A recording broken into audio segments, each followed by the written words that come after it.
radar. Cool, radar. What's up with him? Oh, he's fine. He's got tetanus. He's being a baby about it. He can walk it off. Kidding me. So what's this radar doing? It's picking up a signal.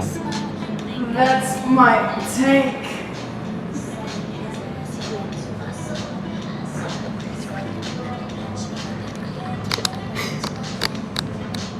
What's it doing?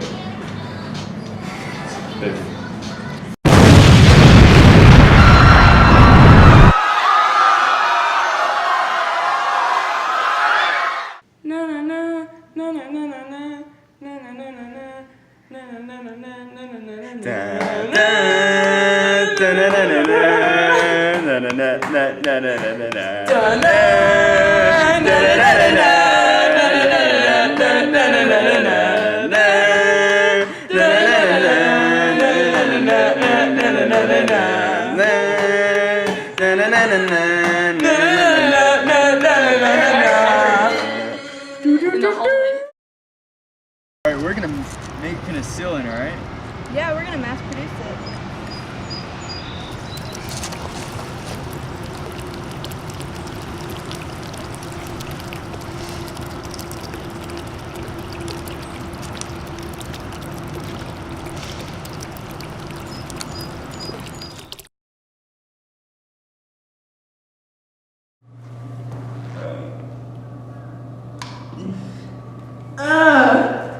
Oh, it burns! My insides are on fire!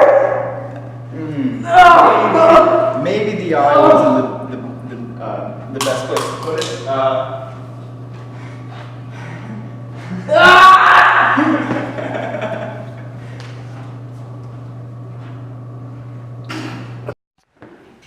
The radar was a big asset to the Allies that was made and used because of the fear of bombers.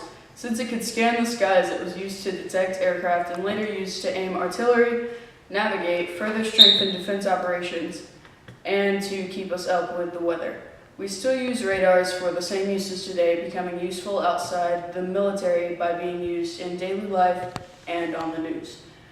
Sonar was a water version of radar that focused around similar concepts. Oh, it is. Yeah. Being first discovered in 1928, penicillin started being mass-produced during World War II and was used to treat hundreds of soldiers. Penicillin is still mass-produced today, and it's used to treat common infections like strep throat. Hey, I heard there was a guy with tetanus. Yeah, he's right there, yeah. It's him. The guy with the needle in his back? Yeah, that's the one. Yep. Oh, okay. Oh, do you guys have a bathroom? Yeah, it's right around the corner, right there. Thank you. Just yeah. Thank you.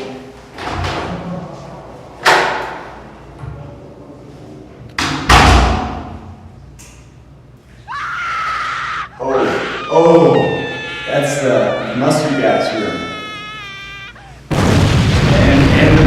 And the mines. Got it out the mines. It's a little bit of a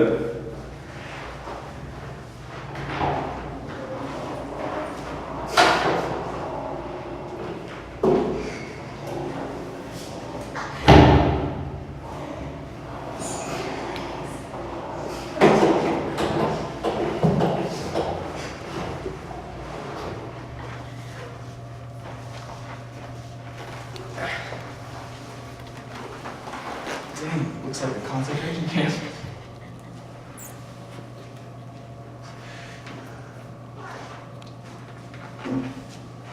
During World War I, poisoning the air was a newer concept. So with gas drill preparations came more developed and efficient types of poisonous gases, including mustard and chlorine gas. These gases not only burn the flesh on contact,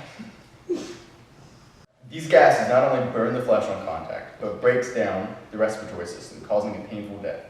Aside from developed gases used during World War II, a type of nerve gas was created that attacked the nervous system.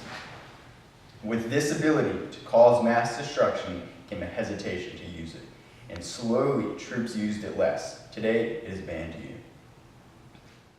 Go. Mine warfare was a large attack aspect during World War II. In 1945, the U.S. Navy dumped 25,000 mines en routes to Japan used to distribute their shipping. It was called Operation Starvation. Hundreds of mines still reside in those waters, being a current threat. In World War II, designers discovered a way to keep mines active even after being in the ocean for years. The most basic type of sea mine would detonate when a ship brushed against it, but they corroded quickly from the salt water.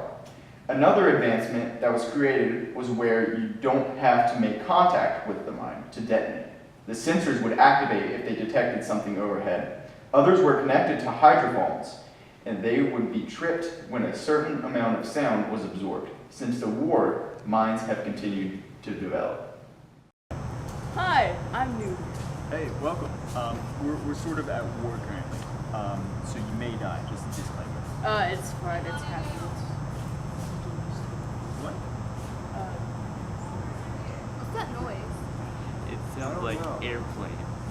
What in the world? Everybody, just remain calm. Just don't freak out.